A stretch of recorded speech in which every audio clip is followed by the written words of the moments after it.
Bonjour à vous et bienvenue sur la chaîne YouTube de Jeux des cartes Bordeaux. Salut Alex. Salut.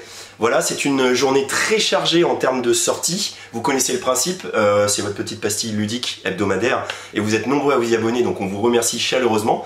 Le principe c'est quoi? C'est qu'on fait une petite balade de la boutique et vous me suivez, je vous présente les nouveautés qu'on a reçues. Et comme je vous le disais, vu que c'est très chargé, on va rentrer tout de suite dans le vif du sujet. Tu es prêt Alex? Oui. Alors c'est parti.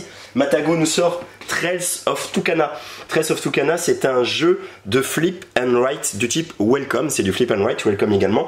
Donc Trails of Tucana, c'est plus familial malgré tout. C'est très simple à appréhender et ça reste très riche. Vous allez voir, je vais vous expliquer tout ça très vite. On a sa petite feuille comme dans tout flip and write qui se respecte.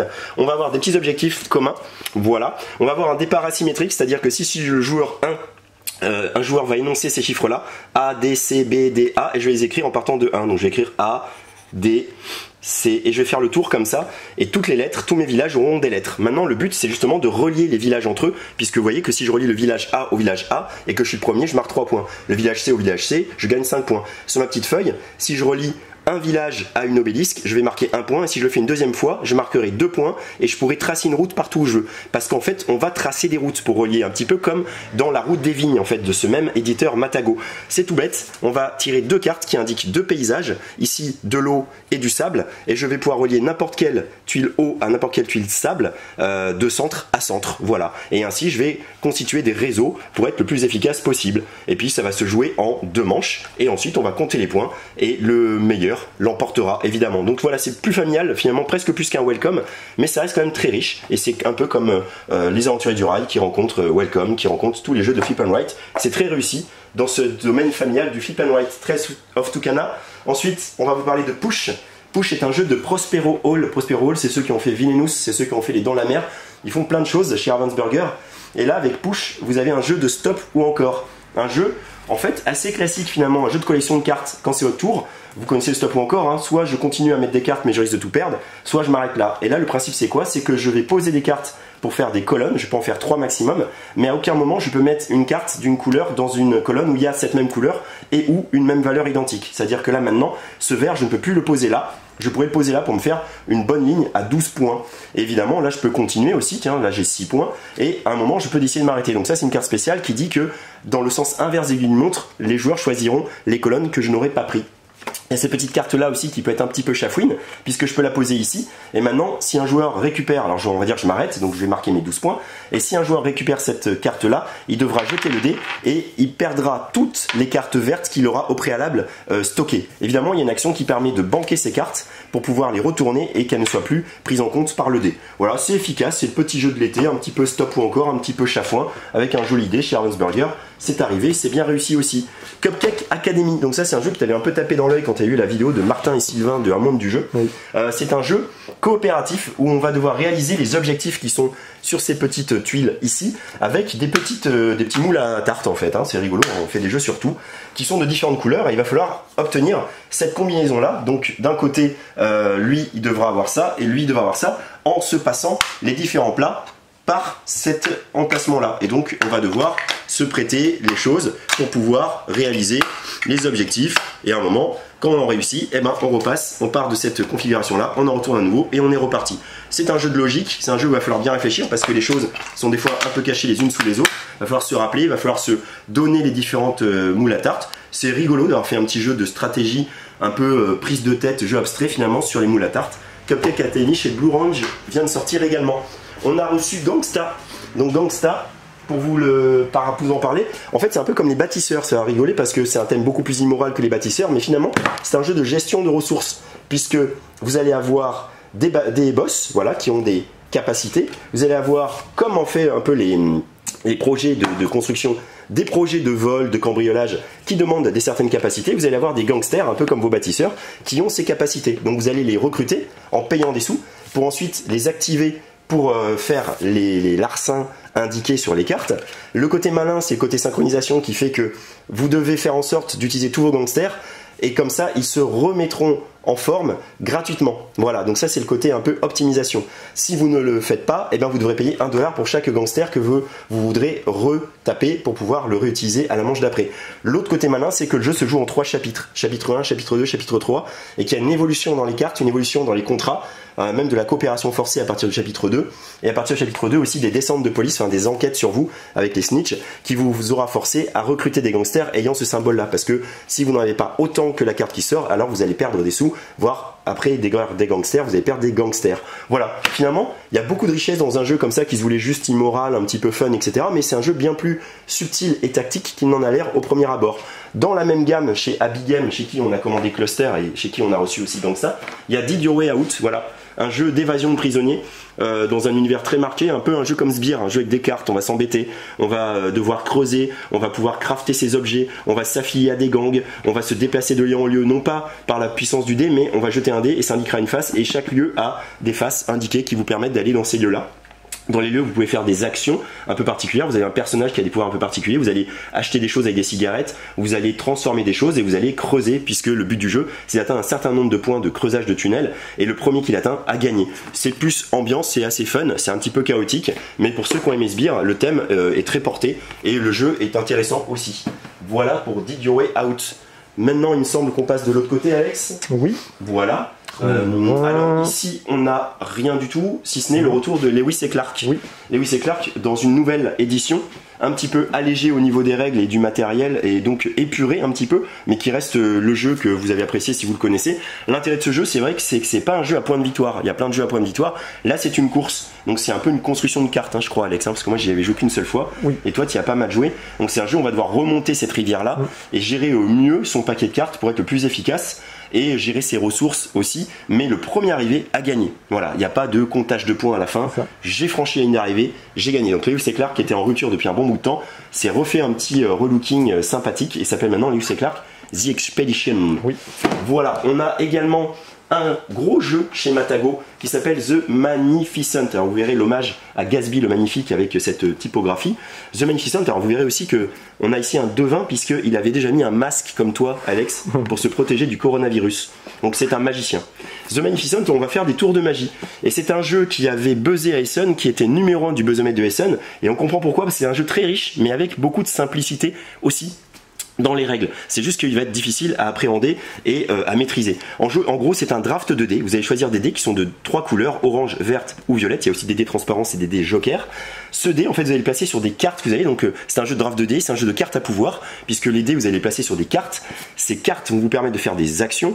En fonction de la couleur du dé, vous allez pouvoir récupérer des tuiles de la couleur du dé pour les poser dans un plateau personnel. Donc là, un petit côté Tetris, parce que vous allez créer un campement de magie pour essayer de recouper des petits symboles ici pour pouvoir récupérer des bonus, un peu à la Tréfuté si on veut. Vous allez aussi également récupérer dans une roue, ici un peu à la Margard sans simplifier on va dire, vous allez pouvoir avancer un wagon de la couleur du dé pour récupérer des gemmes, les gemmes qui vous permettent de faire plein d'actions. Enfin vous voyez, c'est très riche, le but c'est de faire des spectacles, donc vous avez des affiches.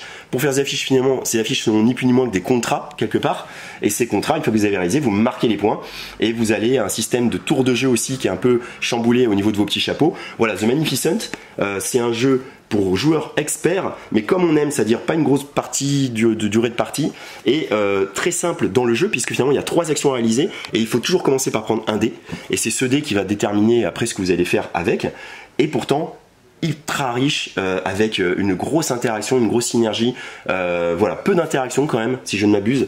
Nous on va y jouer ce soir pour de vrai, mais j'avais vu à Essen, et les tables ne désemplissaient pas, en plus il a un look exceptionnellement joli si vous aimez l'art déco. C'est vraiment un parti pris graphique qui a été très osé mais très réussi. Voilà, The Magnificent est disponible au magasin. On va accélérer, on a combien de timing ça? Nous sommes à 9 minutes. Ah, 9 minutes. Alors, on a les versions petites, vous savez, comme les livres de poche avec les grands formats, de Quantique et de Squadro qui sont sortis. Donc Quantique, c'est un jeu abstrait de type corridor, de type quarto, etc. Ici, vous avez des pièces de votre couleur. Vous allez les placer soit dans ces zones ou dans des lignes et colonnes.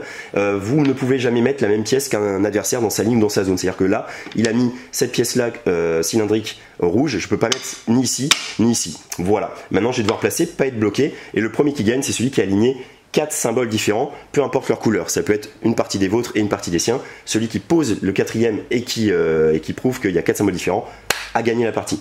Pour Squadro, c'est un thème un peu comme des vaisseaux spatiaux qui vont faire des allers-retours jusqu'à leur base et qui vont se déplacer d'un certain nombre de cases indiquées par les points ici.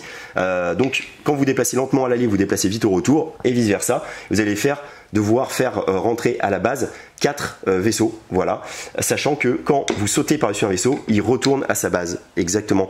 Donc c'est un petit peu chafouin, c'est un petit peu déplacement, c'est très réussi. Puis dans ces petites versions en bois mini, c'est très joli aussi. On a Libération de Chombourg qui vient d'arriver. On vous parlait depuis pas mal de temps de toutes ces versions allégées de tas de jeux. Il y a eu Les Aventuriers du Rail, il y a eu Pandémie, il y a eu Super Cote Express. Et ben maintenant il y a Andorre, puisque pour 25 €, vous avez une petite boîte dans l'univers de Andorre avec un jeu coopératif, gestion de cartes. Donc on est dans un mix de Andorre et de Shada et Thorn, puisqu'on va retrouver ce système de cartes qu'on a devant soi et qui indique les actions qui nous sont disponibles. Le but étant de se déplacer dans le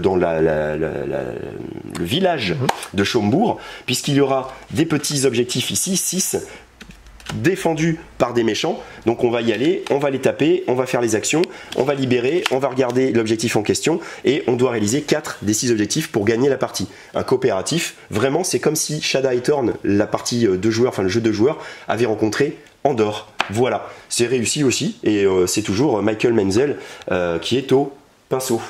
On continue, je suis on a juste 7 matchs. Donc voilà, on peut aller voir de l'autre côté pour faire un peu style qu'on se déplace. Moi je le fais là. Voilà, bah toi tu peux le faire là, mais moi coucou.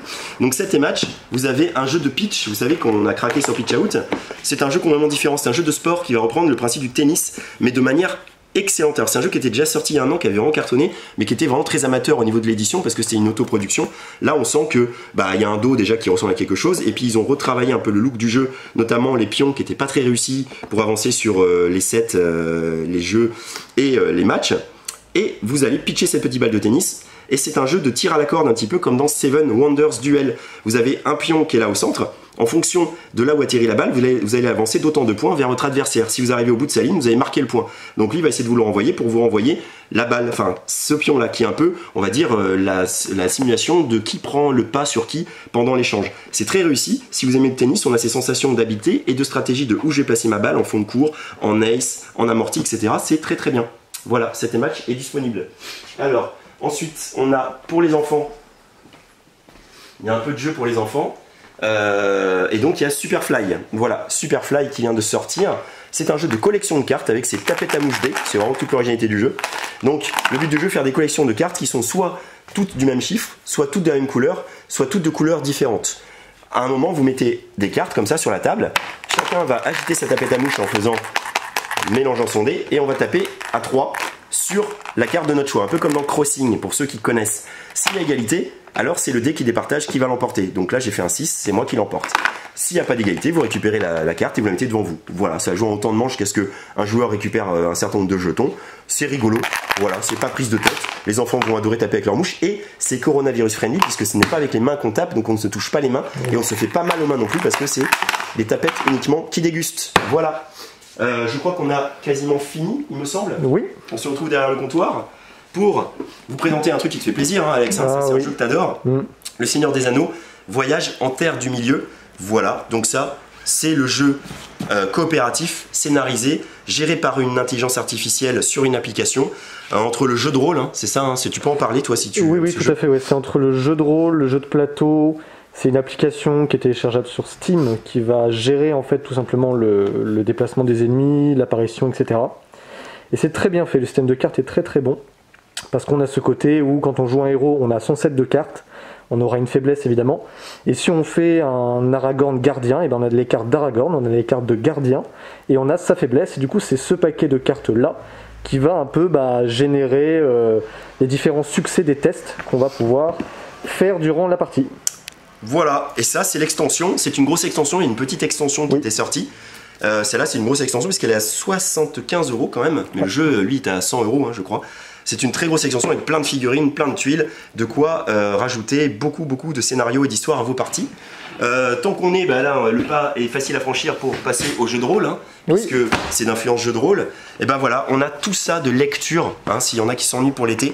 Shadowrun, Datatrace qui sont des nouveaux équipements dans la matrice pour upgrader votre personnage. Savage World, le compagnon de super pouvoir. Hop, le guide du 9e monde de ça là. Numenera, voilà. Numenera, ouais, exactement. On n'a pas tant dessus le jeu de rôle, c'est trop difficile. Chronique oubliée, un recueil de scénarios d'initiation, donc comme la boîte d'initiation, un nouveau recueil de scénarios. Du Légende des 5 Anneaux, ici, des nouveaux. Évidemment, pour ceux qui aiment les petits poneys, le nouveau le nouveau scénario, la nouvelle campagne Les Fantômes d'Equestria pour le jeu Tales of Equestria qui est tiré de l'univers des petits poneys. Et on vous présente aussi ce qu'on vous offrira quand vous passez à la boutique à partir de demain, un cahier de vacances, voilà, pour vos petits achats. Une fois que vous serez passé en caisse, vous repartirez avec ce petit cahier de vacances offert par Asmodée, qui reprend les jeux Asmodée évidemment, mais pour vous les montrer et pour vous faire jouer cet été. Voilà les amis, cette vidéo est maintenant finie. On vous donne rendez-vous la semaine prochaine. L'activité sera peut-être aussi dense, on verra. C'est vrai qu'il y a pas mal de choses qui arrivent également. D'ici là, amusez-vous bien, venez nous voir au magasin et on se dit à bientôt chez Jeux des Cartes Bordeaux.